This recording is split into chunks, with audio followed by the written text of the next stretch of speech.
Okay.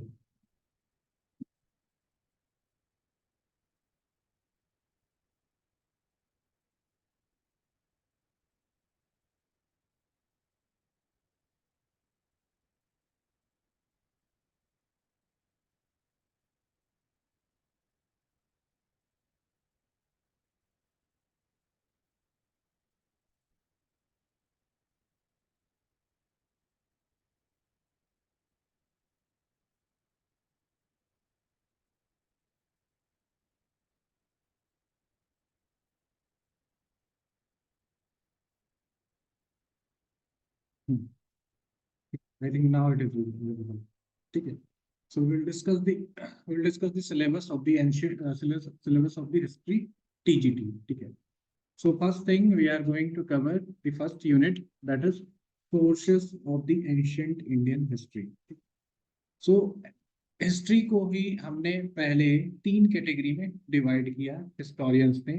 जैसे बोले क्या, हिस्टोरियंस ने हिस्ट्री को डिवाइड किया एंशियंट, एंशियंट,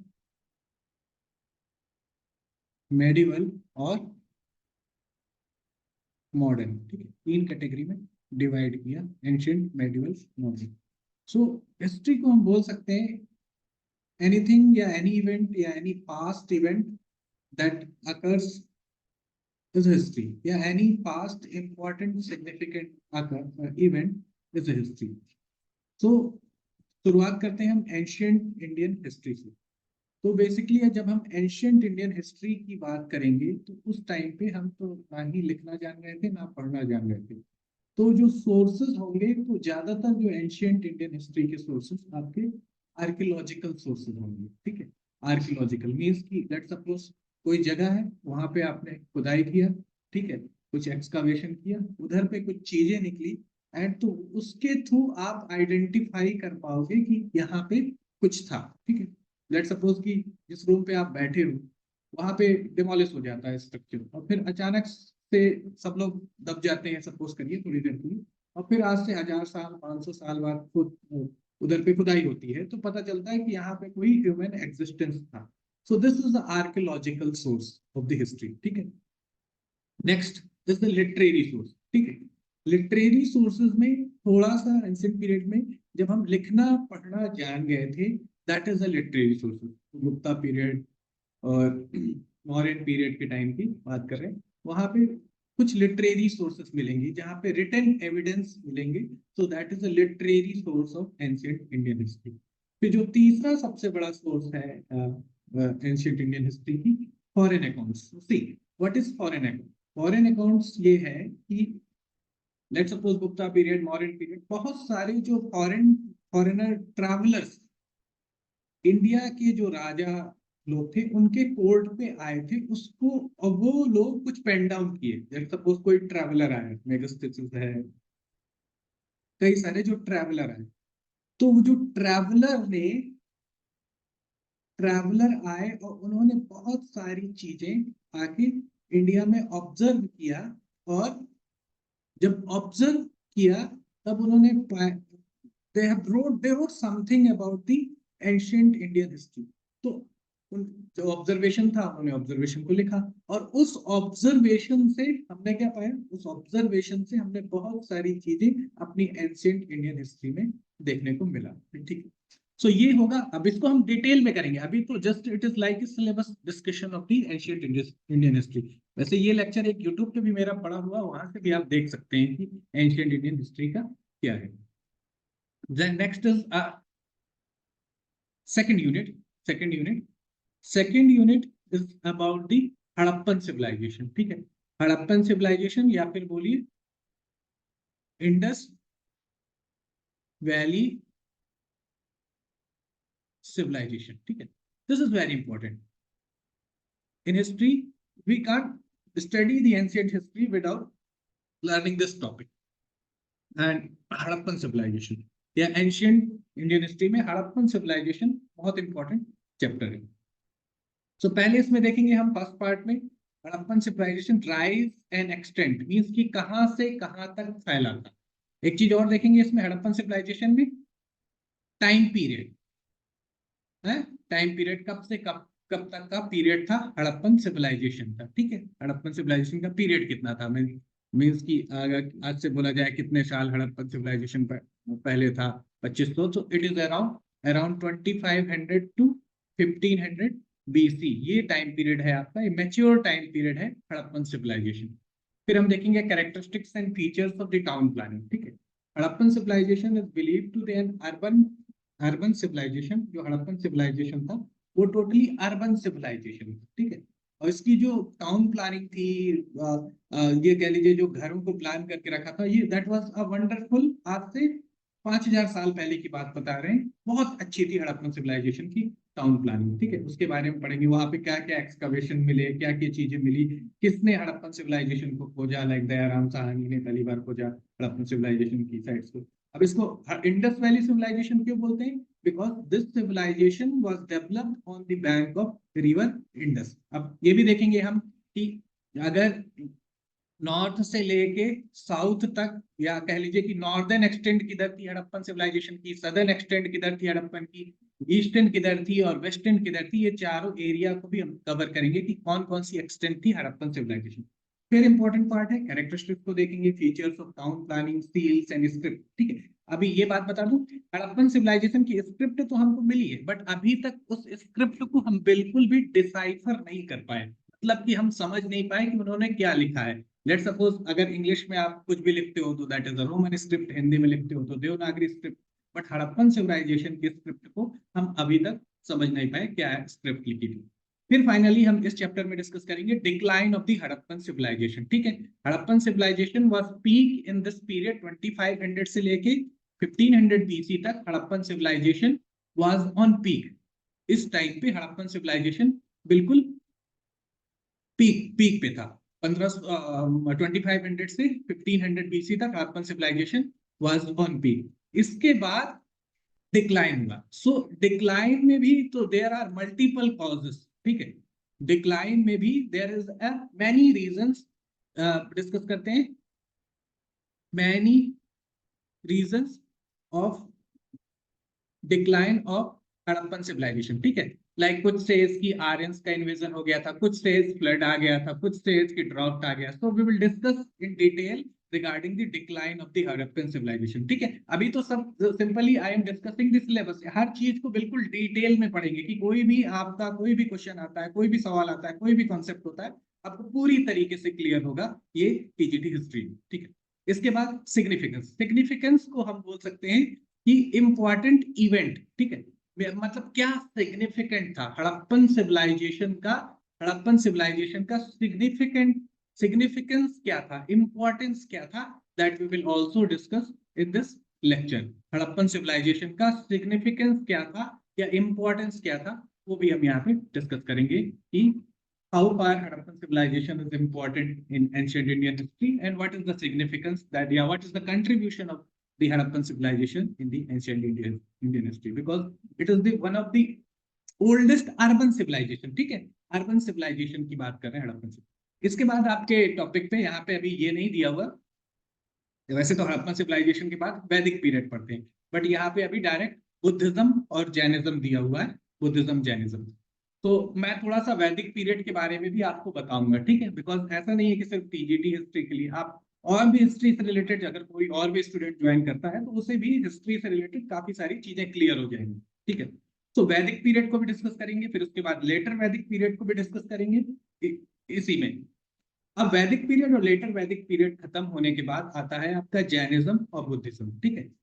जैनिज्म और बुद्धिज्म ओरिजिन होने का कारण ही था लेटर वैदिक पीरियड में बहुत सारी रिचुअलिस्टिक चीजें आ जानी, रिचुअलिस्टिक चीजें आ गई थी, इसीलिए बुद्धिज्म और जैनिज्म का ओरिजिन हुआ, ठीक है। तो अब देखेंगे rise and growth of the Jainism, Jainism कैसे ग्रो किया, लॉर्ड महावीरा जो 24 तीर्थंकर थे उनके बारे में पढ़ेंगे। Doctrine and spread of Jainism, क्या डॉक्ट्रीन है, क्या डॉक्टर जैन की आइडियोलॉजी है, डॉक्ट्रीन है। फिर इसके बाद हम देखेंगे कंट्रीब्यूशन ऑफ द जैनिज्म, ठीक। इसके बाद है लाइफ टीचिंग ऑफ बुद्धा, ठीक है। Rise and growth of Buddha भी देखेंगे, then doctrine of Buddhism, contribution of the Buddhism, ठीक है। This unit number 3 is very important, Jainism and Buddhism. फिर इसके बाद आते हैं हम मौर्यन पीरियड पे, ठीक है। फिर कहाँ पे आते हैं? मौर्यन पीरियड पे। सो मौर्यन पीरियड में वी विल डिस्कस वही, बिकॉज हर एंशियंट हिस्ट्री में जो पहली यूनिट देखा था, हर चीज का सोर्स होता है, मतलब हिस्ट्री का सोर्स हो। जैसे मॉडर्न का जो ज्यादातर आपको सोर्स में मिलेगा कि आर्काइव्स में चीजें लिखी हुई है। मॉडर्न इंडियन हिस्ट्री की जो ज्यादातर चीजें कहाँ पे लिखी हुई है, आर्काइव से लिखी हुई है। आर्काइव क्या है, रिटन डॉक्यूमेंट से। बट एंशियंट इंडियन हिस्ट्री के आपके सोर्सेस ज्यादातर आर्काइव्स में नहीं मिलते, ठीक है। एंशियंट ज्यादातर कुछ लिटरेरी सोर्सेज है, आपके मौर्यन पीरियड और गुप्ता पीरियड में आते आते बहुत सारे लिटरेरी सोर्सेज हैं कि लिखना पढ़ना हम लोग जान गए थे, तो काफी सारे रिटन डॉक्यूमेंट मिलते हैं आपके किसमें, आपके मौर्यन मौर्यन पीरियड। इसमें basically sources of the modern history, इसमें मॉडर्न हिस्ट्री में सोर्सेज, फॉरेन अकाउंट का भी बहुत ज्यादा सोर्स है मॉडर्न हिस्ट्री में। फिर चंद्रगुप्त मौर्य एंड इसकी एडमिनिस्ट्रेशन के बारे में पढ़ेंगे एंड अचीवमेंट्स। और इसमें आपके पॉइंट्स में दिया नहीं हुआ, उसमें सिलेबस में नहीं लिखा हुआ, चाणक्य के बारे में भी पढ़ेंगे, ठीक है, चाणक्य। फिर इसके बाद हम देखते हैं Chandragupta Maurya in administration and achievement, इसके बारे में देखेंगे। फिर very important leader in the Mauryan period is the Ashoka. Ashoka के conquest and the Kalinga policy of the Dhamma in this place, इसके बारे में पूरा भी डिटेल में डिस्कस करेंगे। अशोका की धम्मा पॉलिसी, अशोका के आयरन पिलर्स कहाँ कहाँ एस्टेब्लिश्ड हैं, उसके बारे में भी हम लोग डिटेल में डिस्कस करेंगे। आगे देखिए, then we will discuss the Gupta period, ठीक है। मॉडर्न पीरियड के बाद खत्म होते ही आपका आता है क्या, गुप्ता पीरियड। तो Gupta period is also referred as क्या, also referred as golden age, ठीक है, golden age by some historian है। कुछ हिस्टोरियन गुप्ता पीरियड को गोल्डन एज बोलते हैं और कुछ हिस्टोरियन नहीं भी मानते। तो ठीक है, वी विल डिस्कस बोथ की गोल्डन पीरियड क्यों बोलते हैं और कुछ लोग नहीं भी मानते, that is of Gupta period. तो ये आपका जो बेसिकली टोटली सिलेबस था आपका एंशियंट इंडियन हिस्ट्री का था, कोई ज्यादा सिलेबस नहीं। हर चीज को हम डिटेल में कवर करेंगे कि इसके बाहर से आपको कोई भी डाउट नहीं होगी किसी भी तरीके की आपकी एंशियंट इंडियन हिस्ट्री। फिर हम देते हैं एंशियंट खत्म होते ही we will enter into the medieval, ठीक है। मेडिवल में सो डायरेक्टली जो आपके सिलेबस से ही हम जंप कर जाएंगे, सिलेबस में ही आ जाएंगे। फाउंडेशन ऑफ दिल्ली सल्तनत, ठीक है। Delhi Sultanat is very very very very important topics in the medieval Indian history. Foundation of Delhi Sultanat, Qutubuddin Aibak के बारे में पढ़ेंगे, because it is believed that Qutubuddin Aibak is the founder of the Delhi Sultanat, ठीक। ये स्लेव डायनेस्टी से आते हैं, ठीक है। डिफरेंट डायनेस्टीज पढ़ेंगे।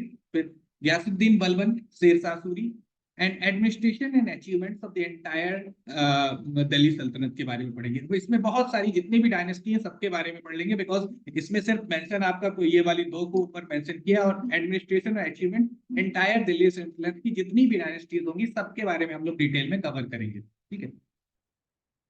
नेक्स्ट देखिए, consolidation and the contribution of the Mughal. फिर इसके बाद जैसे ही आपका दिल्ली सल्तनत खत्म होता है तो मुगल एम्पायर पे हम लोग एंटर करेंगे। Mughal empire is very very important topic in the medieval Indian history. Basically देखिए, इसमें बाबर का अराइवल से नहीं दिया हुआ, ठीक है। इसमें बाबर का क्या 1526 में बाबर इंडिया में आया, ठीक है। तो हम लोग थोड़ा सा बाबर के बारे में भी पढ़ेंगे, मतलब जो मुगल डायनेस्टी का जो फाउंडिंग मेंबर था वहां से शुरू करेंगे, क्यों, बिकॉज तभी आपको समझ में आएगा इंटायर मुगल पीरियड, जब तक आप बाबर से नहीं। इसमें तो सिलेबस में डायरेक्टली आपके अकबर और अकबर की रिलीजन एंड राजपूत पॉलिसी के बारे में दिखा है, बट हम लोग स्टार्ट बाबर से करेंगे, बिकॉज मुगल पीरियड स्टार्ट ही होता है बाबर से, ठीक है। और फिर उसके बाद अकबर की रिलीजियस पॉलिसी एंड अकबर की राजपूत पॉलिसीज, उसके बारे में डिस्कस करेंगे।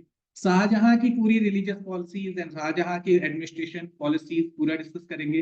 देन आर्ट एंड कल्चर या आर्किटेक्चर ऑफ द शाहजहां की पीरियड, बिकॉज आपको मालूम है शाहजहां ने ताजमहल बनवाया, ठीक है। फाइनली हम लोग डिस्कस करेंगे औरंगजेब को भी डिस्कस करेंगे, बिकॉज बिना औरंगजेब को डिस्कस किए डिक्लाइन ऑफ द एम्पायर को हम नहीं पढ़ सकते, ठीक है। इसमें सिलेबस में तो नहीं लिखा हुआ, बट औरंगजेब को भी डिस्कस करेंगे, बिकॉज बिना औरंगजेब को डिस्कस करते हुए हम डिक्लाइन ऑफ द मुगल को नहीं पढ़ सकते। औरंगजेब की डेथ हो जाती है 1707 में, 1707 में औरंगजेब की डेथ हो जाती है, और इसी से end of the Mughal period शुरू हो जाता है। फिर इसके बाद 1707 के बाद जितने भी लीडर्स आते हैं इनको हम लेटर लेटर मुगल रूलर्स बोलते हैं, ठीक है। चलिए,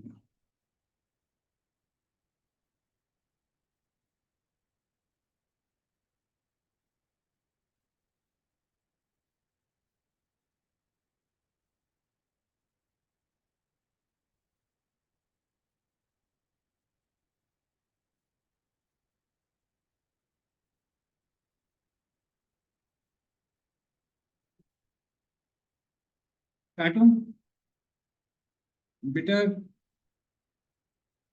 दिस लॉन्ग समझ में आ रहा है? Yes, you are getting? Yes yes या no? Yes sir, yes sir. है ना बेटा? बेटा बोलिए, समझ में आ रहा है? Yes, yes काटूं? सर, समझ आ रहा है, समझ। Okay okay okay okay. Long आपको भी समझ में आ रहा है? यस बोलिए, यस, माइक खोल के बोलिए। Yes, yes, sir. Okay okay, ठीक है। Because this not only help in your this TGT PGT syllabus, but entire अगर हिस्ट्री किसी को पढ़ना है, ऑप्शनल भी लेना है, उधर भी आपको हेल्प करेगा, ठीक है। चलिए, very good. Then finally we will discuss the arrival of Europeans, ठीक है। हम इसमें अराइवल ऑफ यूरोपियंस को भी इसलिए डिस्कस करेंगे बिकॉज इसमें तो डायरेक्ट रिवोल्ट ऑफ 1857 आपके सिलेबस में दे दिया गया है, ठीक है। डायरेक्टली रिवोल्ट ऑफ 1857 दे दिया। तो यूरोपियंस या मॉडर्न, अब ये देखिए मेडिवल में इतना सिलेबस दिया है, इसके बाद revolt of 1857 direct modern history पे आ गया सिलेबस में। बट हम थोड़ा सा इस सीक्वेंसिंग को समझने के लिए थोड़ा सा मॉडर्न हिस्ट्री को और थोड़ा डिटेल में करेंगे, बिकॉज ऐसा नहीं है कि सिर्फ आपको इसमें हेल्प करेगा। कोई भी और एग्जाम दोगे फिर हिस्ट्री पूरी तरीके से आपकी क्लियर होगी कि यूरोपियंस आए, अराइवल ऑफ यूरोपियंस, पहले में कौन आया, पोर्चुगीज आए, डच आए, जिस तरह करके उस सीक्वेंसिंग में पढ़ेंगे। फिर इसके बाद रिवोल्ट ऑफ 1857 को डिटेल में करेंगे, ठीक है। Nature, causes and consequences of the revolt of 1857 के बारे में भी करेंगे, ठीक है। अभी एक्चुअली थोड़ा सा हमने जल्दी ऑन कर दिया था तो मीटिंग जल्दी एंड होगी, तो इसीलिए अगर एंड हो जाएगी तो कोई नहीं। फिर इसके बाद cause and failures and significance, ठीक है। रिवोल्ट आपने पढ़ा होगा हिस्ट्री में, जानते भी होंगे कि रिवोल्ट पूरी तरीके से सक्सेसफुल नहीं हुई। क्यों नहीं सक्सेसफुल हुई? रीजन बीइंग इसलिए सक्सेसफुल नहीं हुई बिकॉज हमारे पास एक कोऑर्डिनेशन नहीं था रिवोल्ट जब किया था। पर रिवोल्ट करने के बाद बहुत सारे चेंजेस लाए ब्रिटिश गवर्नमेंट, इसके बारे में। Then finally we will discuss the Indian national movement. Indian national movement के बारे में डिस्कस करेंगे। Arrival of Gandhi and non cooperation movement, इसके बारे में डिस्कस करेंगे। Khilafat movement and civil disobedience movement, quit India movement, these are the very very important topic. Important के साथ साथ ये बहुत ही इंटरेस्टिंग टॉपिक भी है, ठीक है। इंपॉर्टेंट तो है ही है, साथ साथ ये बहुत ही इंटरेस्टिंग टॉपिक भी है। Khilafat movement, civil India, quit India movement, ये भी पढ़ेंगे। अब यहाँ से आपका ये खत्म हो जाता है modern. Finally we will jump to the world history, ठीक है। हम कहाँ पे वर्ल्ड हिस्ट्री पे कूदेंगे। डायरेक्टली फ्रेंच रेवोल्यूशन के बारे में पढ़ेंगे। Causes, role and philosophers in the French role of the philosophers. देखिए फ्रेंच रेवोल्यूशन में फिलोसफर्स का बहुत ज्यादा रोल था।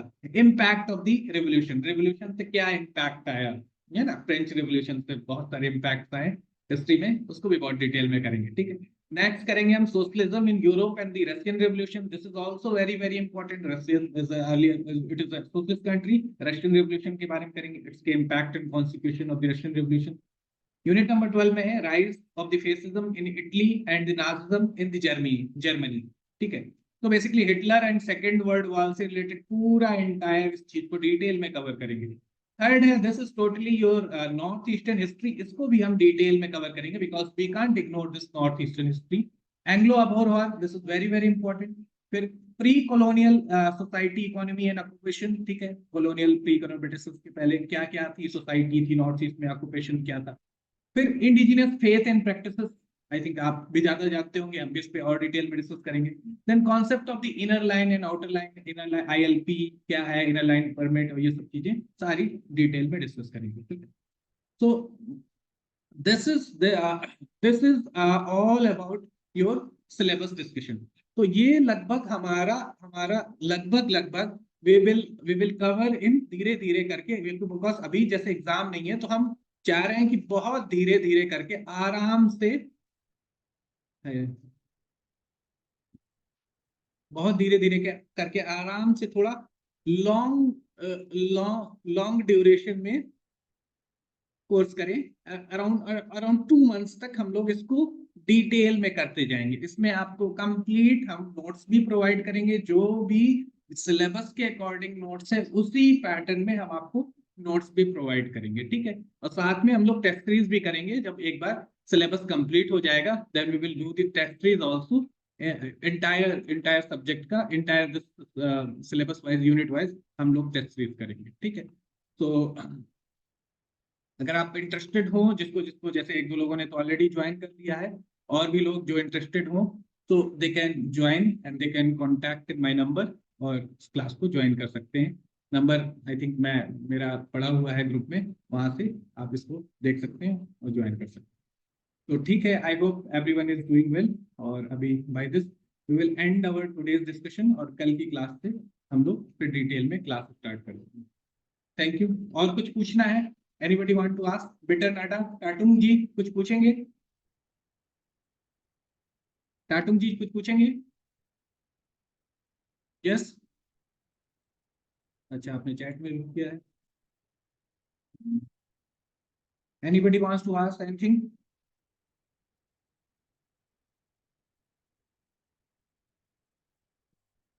नहीं पूछना?